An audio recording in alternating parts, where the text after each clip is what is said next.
Segundo, senador. A ver Por si favor, ordenamos. en idénticas condiciones que venimos llevando el debate, por favor. Voy a tratar de circunscribirme al tema.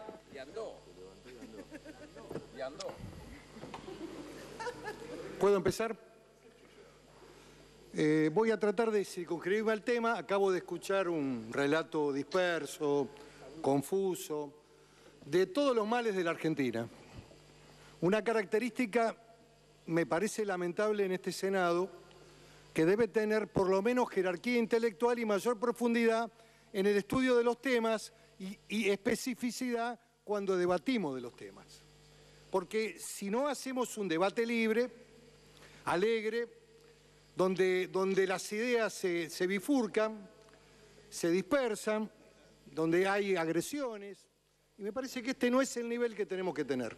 Fundamentalmente porque hay también una mirada de la sociedad hacia lo que decimos, hacia lo que discutimos y debatimos. Entonces, en primer lugar, quiero hablar de este instituto denominado blanqueo, moratoria, que se ha utilizado en el país de manera idéntica. Y yo no encuentro ningún tipo de diferencia con el que planteó Alfonsín. Lo dije en el debate del 2009, lo contesté muy claramente. Era un blanqueo, los medios de ese tiempo, este gran diario de Mitre, La Nación, dice: el blanqueo quedó para extraordinarias, el blanqueo. Jarolaski en la foto. El Senado introdujo reformas al proyecto de blanqueo. La Cámara Baja aprobó el blanqueo de capitales. ¿Qué era esto? Un blanqueo. Era un blanqueo, sí, un blanqueo. Por favor, senador Morales. Que estaban por favor. escondidas o que estaban afuera del mercado y que se dan un marco, y le voy a pedir que no me interrumpan, porque esta chicana de interrumpirme también me hace perder la coherencia en lo que tengo que decir. Si hay algún planteo serio que van a hacer, bueno, veré de dar una interrupción, porque no tengo problema en darla, cuando es serio, pero cuando empiezan a chicanear, no. El del 86 se da en un marco de recesión, es un dato económico, se cae el real, la operatoria, incluso se da en contra de la opinión del ministro de turno de ese momento, el ministro Zorrubil, pero se plantea desde una realidad de tratar de inyectar recursos al sistema, fundamentalmente dólares, en el marco de una crisis profunda de grave déficit fiscal, no solamente del Estado Nacional, sino también de los estados provinciales. Esta es la historia del primer blanqueo. El segundo blanqueo es del 92. Es un tema interesante como senadores que incluso están en esta Cámara, miembro informante de ese momento, miren lo que decían. Al defender el proyecto de reforma tributaria, no lo digo esto para lesionar a nadie, pero el miembro informante opinó que la iniciativa tiende a recolectar capitales fugados del país por diversos motivos en los últimos años, a crear un sistema impositivo más equilibrado, a mejorar la percepción tributaria, a distribuir con más justicia los costos del saneamiento fiscal. La reforma establece, entre otros puntos, la aplicación de un nuevo impuesto, etcétera, etcétera. ¿Recuerdan esto? Digamos, ¿tiene algo de correlato con lo que estamos tratando? Sí, exactamente. Por favor, senador Morales. Le voy a decir algo más. A ese ministro que también ustedes lo reclutaron, porque no solamente fue patrimonio del periodo de Menem, sino de la debacle más estrepitosa de la Alianza, lo extendió 4 años el blanqueo. 4 años, 4. Durante 4 años estuvo abierto el blanqueo. 4 años. Sí, estábamos hablando del ministro Cavallo en la época de Menem. ¿Y ustedes lo llevaron? Un segundo, senador Pichetto, por favor. Senador Morales y senador Cano, usted es el jefe del bloque, pudo hacer su cierre con total tranquilidad, así que le pido que hagamos lo mismo. Bien, gracias, presidente. Le pido una interrupción al senador Cano. Yo lo escuché y no le pedí ninguna. Lo que quiero decir con respecto al blanqueo del 86, que dicen que es distinto, el artículo 17, lo voy a repetir porque lo repetí en el anterior discurso del 2009. El artículo 17 dice: los sujetos que normalicen en tiempo y en forma su situación tributaria de acuerdo con el presente régimen gozarán de los siguientes beneficios. A. No estarán obligados a los efectos exclusivamente tributarios a declarar el origen o fuente de las ganancias o beneficios normalizados. Quedarán liberados de toda acción civil, comercial, penal y administrativa. ¿Está claro? que estamos hablando de institutos idénticos, porque además no descubrimos nada. Estos institutos que se aplicaron por cuatro veces consecutivas, en el 87, en el 92, en el 2009, y lo vamos a hacer ahora, son idénticos. Indudablemente plantean mecanismos de incorporar, de exteriorizar activos, y esto además no es un hecho, digamos, que solamente es patrimonio de países latinoamericanos, países subdesarrollados, sino que la principal potencia del mundo utiliza un sistema al que lo denominan o califican más ostentosamente, pero en el fondo también es un mecanismo de blanqueo, que es Estados Unidos. El Servicio de Impuestos Internos de Estados Unidos anunció en el año 2009 y posteriormente en el 2011 un programa especial de divulgación voluntaria diseñado para el regreso de fondos del extranjero al sistema tributario estadounidense. Son los americanos, son el ejemplo del sistema económico, del modelo capitalista. Ellos en el 2009 y en el 2011. Esto para contestar por qué hicimos un blanqueo en el 2009 y por qué lo hacemos ahora. Ellos lo hicieron cada 2 años, están haciéndolo. ¿Por qué? Porque indudablemente es conveniente para los intereses del país, para activar la economía. Establece una serie de mecanismos de cómo se exterioriza. En fin, no estamos inventando nada extraordinario. Con relación al anterior blanqueo, fue un blanqueo exitoso. Repito la suma, de 4.800 millones que se exteriorizaron en el país y que empezaron a tributar tanto en ganancias como digamos, en lo que significó la declaración de esas personas o empresas en el país, que significó además un aumento de la distribución de la renta en las provincias. O sea, los 4.800 millones, más allá de lo que se quedó adentro, lo que se quedó afuera, significa que ese contribuyente tiene que tributar en el sistema fiscal argentino. Y esto es lo importante, y eso es lo que determinó también un aumento de la distribución de la coparticipación en las provincias. Por otra parte, con relación al anterior blanqueo, no ha habido, y la verdad, Esbatela podría haber venido tranquilamente, porque entre los antecedentes que tiene el sistema fiscal argentino y la propia tarea de la UIP, es el reconocimiento por el propio Gafi en el año 2009 de que el blanqueo cumplió con todas las normas y todo el control de operatorias de lavado, de narcotráfico y todo lo que vinieron diciendo. Hubo un reconocimiento expreso no solamente del Gafi, sino también de Estados Unidos, de que fue totalmente normal y que hubo controles, que hubo mecanismos que se hicieron y que de ninguna manera plantearon una objeción. Por otra parte, la OCDE, que es el organismo que regula todo este sistema de comercio y desarrollo, que también plantea la transparencia, digamos, la transparencia fiscal, ha reconocido que la Argentina ha cumplido con todos los recaudos, y esto forma parte de una carta que le mandó el titular de la FIR, Ricardo Echegaray, a la senadora Negre de Alonso, con fecha 13 de mayo, después del debate parlamentario que tuvimos en las comisiones, en donde le explica claramente cuál ha sido la resolución que ha tomado la OCDE y que la Argentina cumple ampliamente con todos los estándares internacionales para controlar el ingreso de divisas producto de actividades ilícitas. Absolutamente todo. Y que paralelamente la FIT ha hecho un esfuerzo muy importante en establecer convenios y acuerdos con los denominados en el mundo paraísos fiscales. Recientemente, en el año 2011, ha firmado un convenio de información bilateral y de contribución de información con las Islas Caimán. Pero también lo hizo con todos los denominados paraísos del sistema británico, como por ejemplo la isla de Man, Jersey, Bahamas, en fin. Ha firmado también con Andorra, con San Marino, con Italia, con Uruguay. Ha planteado, digamos, la búsqueda de información y de actuar, digamos, responsablemente. Por lo tanto, Esbatela podía haber venido, como vinieron los 5 principales hombres del equipo económico de la Argentina. Si trajimos al ministro de Economía, al secretario Moreno, trajimos al titular de la FIT, ¿cuál era nuestra intención de no traerlo de Esbatela? Podríamos haberlo traído, no pudo ser, tuvo dificultades, y la explicación la dimos, y bueno, siempre hay que pensar mal, siempre hay que pensar lo peor. Bueno, el Gafi también reconoció en el año 2009 que el blanqueo que se hizo había sido totalmente correcto, que no ha habido ninguna objeción, que no hubo ningún tipo de situación irregular y que además había un adecuado control sobre todo lo que se había realizado.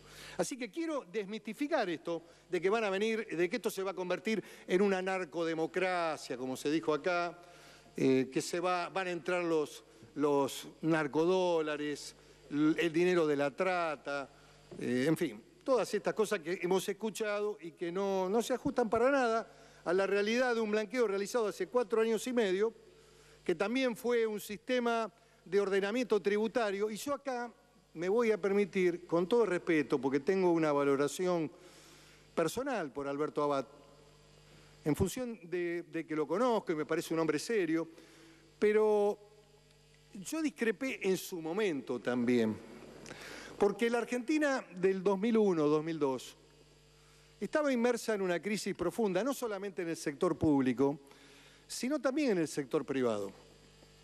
Y en ese momento, en el año 2003-2004, después de la asunción de Néstor Kirchner, durante ya el Ministerio de la Baña, en la etapa de Duhalde, y también durante la etapa del primer gobierno de Néstor Kirchner, nosotros habíamos presentado un proyecto de moratoria con el senador Baglini. Y creo que también el senador Sanz, usted no sé si lo firmó. Pero bueno, había una voluntad de los senadores de tratar de resolver una problemática que se daba en el sector privado, porque el sector público, digamos, se había empezado a ordenar producto de una devaluación asimétrica y de circunstancias que todos conocemos, del repunte también de la economía en la actividad productiva primaria, digamos, de la política de retenciones. Había un comienzo del ordenamiento. Lo que no se daba en la actividad privada, que había tenido puntos realmente muy críticos y que requerían de alguna medida de una resolución de la AFIP que pudiera ordenar el pasado. Lo mismo hizo el Banco de la Nación Argentina, que fue uno de los bancos que indudablemente pudo contener al sector productor y no le ejecutó las deudas, y que fue un elemento contenedor en el marco de la crisis más grave que vivió la Argentina. Entonces yo discrepo, y discrepé en ese momento también, porque en ese momento el titular de la AFIP sostenía que no había que hacer una moratoria. Y yo entendía con otros senadores, y en el marco de una comprensión de la economía real, yo miraba en el Valle, senador, presidente, lo que pasaba con las empresas frutícolas, lo que pasaba, digamos, en la principal actividad productiva de mi provincia, con todas las empresas endeudadas, con fuerte endeudamiento con la AFIP, indudablemente la medida de la moratoria, también como instrumento de política fiscal, era imprescindible para poner de pie al sector privado y salir para adelante. Por lo tanto, a ver, yo lo respeto, creo que es un especialista, creo que es un hombre que además me parece también que tiene ideas fuerza importantes, la remarcación de la cultura fiscal y tributaria, pero creo también que a veces la realidad lleva a tomar medidas, a aplicar remedios y situaciones que tienen que ver con resolver los problemas concretos de la economía real. Entonces, los principios, esos férreos de que no se puede dar una moratoria, chocan con una realidad económica abajo, en donde la gente necesita instrumentos para poder salir. Yo quiero decir también que a esta medida que estamos poniendo en marcha, también la AFIP puso otra por decreto, por resolución, muy importante para el sector económico privado, que fue el dar para los sectores de las pymes 120 cuotas, que es una medida que distiende, que flexibiliza, que permite ayudar a la economía privada para volver a pararse en la actividad. Y todos sabemos que esto es un tema que también preocupa a las pymes fundamentalmente, la carga fiscal, el endeudamiento, aportes patronales. Las 120 cuotas es una herramienta más que se pone en el tablero de la resolución de los conflictos y de la búsqueda de reactivar la economía por parte del Gobierno Nacional. ¿Cuáles son las metas y los objetivos que tiene este instrumento? Lo dijimos en el debate, lo volvemos a decir ahora. Tiene que ver con reactivar el mercado de la construcción y el mercado inmobiliario, afectado por una cultura dolarizada que no ha cambiado, a pesar del esfuerzo del gobierno para intentar pacificar las operaciones. No es cierto de que los departamentos en el interior se venden en pesos aquellos que están en el pozo, que recién comienzan. Esta operatoria por ahí se puede dar en pesos, con actualizaciones, con pago aparte, digamos, con adicionales, con ajustes sobre el precio, pero no funciona para el sector de los usados, digamos, de los departamentos o viviendas usadas, donde el que vende quiere dólares. Y no hablemos de la construcción que tiene que ver con este motor. En la medida que no se vende, no se construye. Es indudable que ha habido un parate y esta es la mirada que tiene el gobierno frente a esta actividad tan sensible que fundamentalmente afecta a los sectores más pobres de la mano de obra menos calificada, que son los obreros de los trabajadores de la construcción. Digamos, la popular que trabaja en la construcción, que va a poner el lomo en levantar edificios y levantar propiedades y casas, y que no tienen casas muchas veces, son los que más sufren cuando se para la industria, el motor importante de la industria de la construcción. Entonces, este es el motivo. El otro motivo es inyectar recursos a una empresa vital de la Argentina que tiene que ver con bajar el déficit fiscal con motivo de la compra de gas y de petróleo, que indudablemente en los últimos años, ante el crecimiento de la actividad industrial y ante las inversiones que la Argentina ha tenido en materia industrial, ha determinado un crecimiento importante. Un país parado, como era el del 2000, el del 99, no consumía ni gas ni petróleo. Hasta le podíamos vender a Chile. Indudablemente que ha habido un crecimiento importante de la industria que requiere más energía, más gas, más petróleo y además esta empresa requiere de inversiones y bueno, estamos haciendo un intento para ver si podemos financiar inversiones importantes, fundamentalmente en lugares estratégicos que pueden cambiar la historia de la Argentina, como es Loma de la Lata, como es, digamos, Vaca Muerta, como es, digamos, otras zonas donde tenemos la posibilidad de extraer petróleo con sistema de fractura, que es lo que viene en el mundo y lo que viene en la Argentina. Entonces, estamos hablando de esto. Este es el principio de la reactivación, de buscar respuestas a dos situaciones que la Argentina tiene y que me parece que el gobierno lo ha abordado correctamente. El otro tema que quiero decir... Senador, antes de avanzar, le está pidiendo una interrupción el presidente del bloque de la UCR. No, pues ya le dije que no, yo quisiera terminar. Adelante, entonces. La Argentina es un país... Hoy hablaban de las dudas que tenían sobre los CEDIN. Ojalá el CEDIN sea un instrumento de intercambio en el mercado secundario, porque incluso lo dijo muy jovialmente Tomás Bulat, un periodista independiente. Dijo, bueno, ojalá sirva como un instrumento de intercambio, ojalá no se cancele en la primera operación ante el Banco Central para ir a buscar los dólares. Ojalá funcione, porque eso puede servir como un elemento de reactivación de la economía.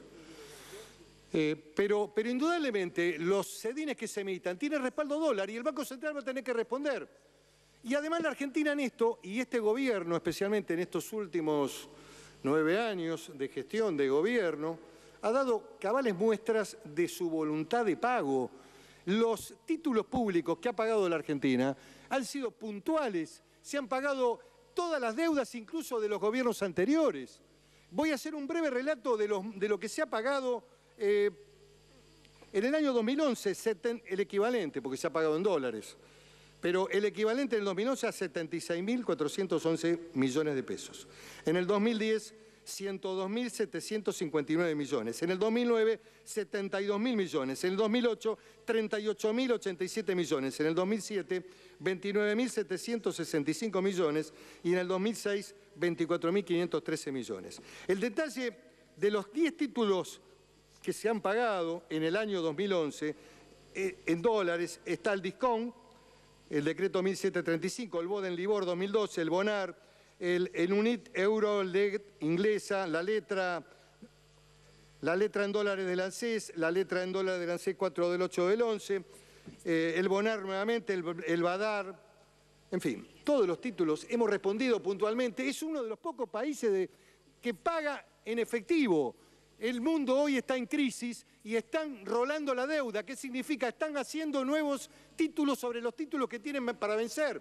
La Argentina ha logrado una reducción de la deuda extraordinaria y la mayor deuda es en pesos y tiene una relación ínfima con respecto al Producto Bruto, comparado con otros tiempos de la Argentina donde el principal drama que tenía la Argentina estaba cautiva de la deuda externa.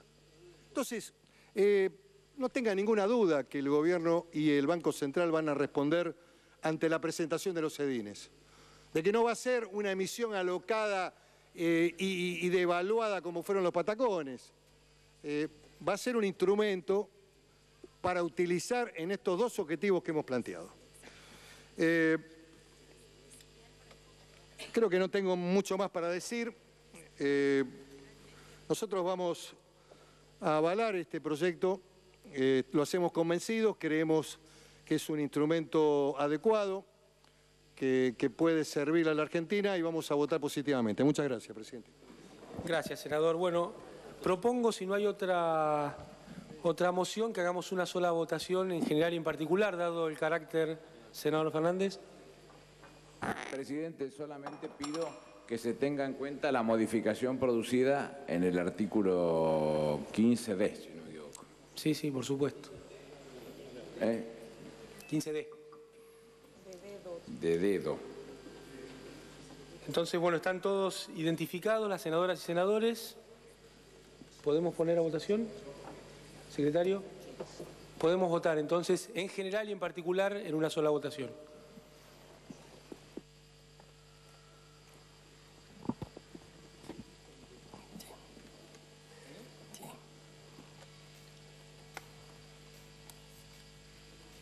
Resultan 39 votos afirmativos, 28 negativos.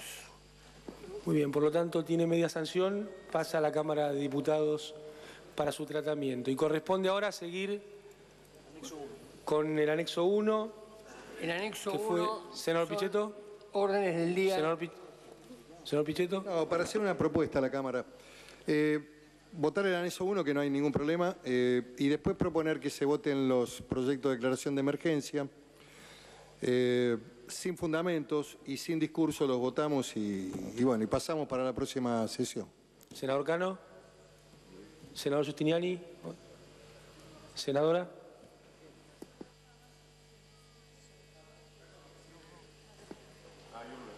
Un segundo. Senadora Morandini. Labor parlamentaria que también íbamos a poner en consideración hoy el proyecto del orden del día 209, que viene en revisión de la Cámara de Diputados, votado por unanimidad y que hemos conseguido. Sí, sí. Senadora Montero. Sí. De los perros guías, sí. Efectivamente, eso va a ser. Sí. Bueno, un segundo. Senadora Montero. Ley. Dentro de los proyectos de ley había pedido que el 169, que es la declaración del vino bebida nacional, lo pasáramos para la próxima sesión porque quiere venir el sector vitivinícola. Así se hará entonces. ¿Te gusta? 137. Senador Filmus. Solamente para señalar, creo que lo dijo el senador Pichetto, hay también un proyecto de ley con despacho de comisión sobre el cambio de nombre de la Ruta 14 por Artigas. Sí. Gracias. No, para simplemente hoy, cuando iniciamos el debate, la senadora Escudero pidió que se solicite a la Cámara de Diputados de la Nación el tratamiento del proyecto de ley creando el Registro Nacional de Datos Genéticos vinculados a delitos contra la integridad sexual.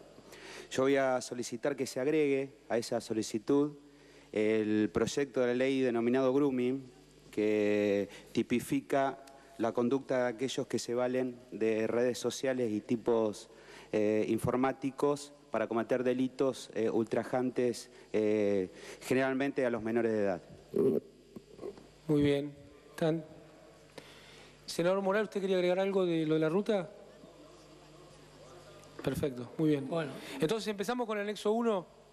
Muy bien. Por favor, secretario. Son las órdenes del día con proyectos de comunicación, declaración o resolución sin observaciones. Órdenes del día 28 y 29, 32, 36, 38, 40 a 58, 65 a 68, 70 a 84, 86 a 102, 104, 106 a 122, 126 a 133, 139 a 144, 146, 148 a 151, 153 a 163 y 165 a 168. En consideración. ¿Y no hay ninguna observación, senador? En consideración, aprobado por unanimidad. Lo otro que estaba considerado como de necesidad era la resolución propuesta por la senadora Correa de Beltrán de la Comisión de Trabajo, autorizando a la Comisión de Trabajo a organizar la delegación que va a asistir a la 52ª reunión de la Organización Internacional del Trabajo a realizarse en Ginebra, Suiza, del 5 al 20 de junio del corriente año. En consideración, aprobado por unanimidad. Senador Pérsico. No sé si por los números ya pasó un proyecto de declaración que han hecho los senadores por San Luis, declarando el beneplácito por el traslado de los restos del mono Gatica, un ídolo. Ya está, ya ha sido tratado. Yo quería pedir si me pueden autorizar a acompañar la firma del proyecto. Hubo una autorización para inserciones explícitas, así que ya se votó. Senadora. Pidiendo incorporar su firma al proyecto, que no tenemos problema. Muy bien, lo ponemos en consideración. Aprobado, muy bien, queda incorporado.